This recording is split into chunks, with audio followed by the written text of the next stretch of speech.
coming back to people and people's relationships with nature.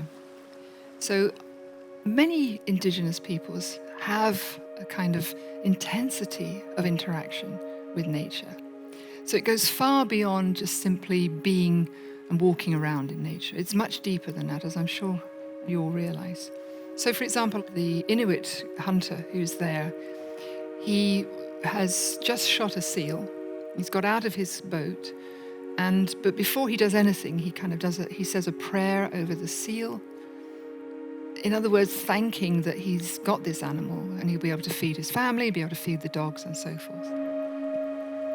It's a very powerful picture. It was taken by a colleague of mine who won a Pulitzer Prize for it. But what he captures is just that single moment when you see how the whole of nature is coming together.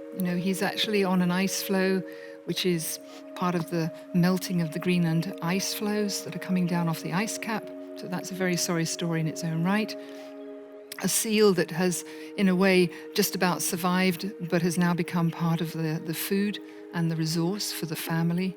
And the hunter himself, who faces a very bleak future in terms of his environment, of being able to continue living in the way that he has. And that, in a way, is all encapsulated in this picture, which I think captures the relationship of his connectedness with nature.